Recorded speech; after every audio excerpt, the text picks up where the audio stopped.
Hey friends, today we're gonna explain the grades of leather using an analogy from something we all know and love, muffins.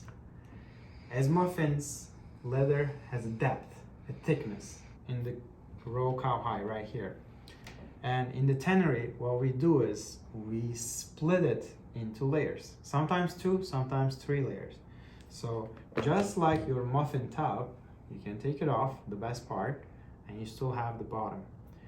In the tannery, once we split this hide into 2, if it's thick enough to 3, we have this, what we call the full grain, top grain, the top most valuable layer, what compares to your muffin top, the original side. And the bottom dropping is what we call the split suede. This is still leather, but it's just the fibers. There is no original organic grain on it. People make a lot of stuff out of this as well. The genuine leathers, which is the most tricky concept in leather industry, is a plastic layer covered on top of it to make it look like the original grain again. So basically what they're trying to do is have 2 skins out of 1 leather. It's tricky, but you can compare it to getting a muffin bottom, putting a fake cover on top of it, and sell it to you as a full muffin again.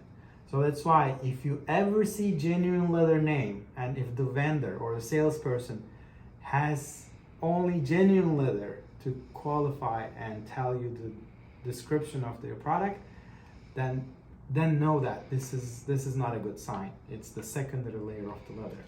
The bottom is still there, but top will be artificial. Probably a lot of cream and sugars on top to make it look like muffin again, and you're not even going to get the taste of the real muffin, which you might be going for. On the other hand, the full grain and top grains is your muffin top. That's the originally delicious part. Everybody loves this part.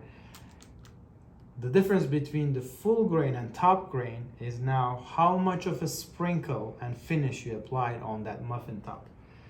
If it's a naturally beautiful flavorful leather, you don't need to do much. So you keep the full grain as it is. You don't need to sand it down or correct it. And finish it with minimum transparent things so people enjoy that authentic muffin flavor, full grain leather. But if you're talking about top grain, which is done for the little lower qualities of the grain, to do some form of correction for imperfections, so it can actually look a little bit better, more uniform. Some people like that. Nothing wrong with that. And that's called top grain. So that's your muffin top with a lot of sprinkles and a little bit decoration on top. Hopefully you will remember this next time you're shopping for leather goods. And whenever you see full grain and top grain, you remember your muffin top, the delicious stuff. And whenever you see the split suede or genuine leather, you know that that's the secondary bottom layer of things. I hope this helps you become a better leather savvy shopper. And if you want to see more of this content, please don't forget to subscribe to my channel and hit that bell button so every time we post new content, you get a notification. Enjoy leather.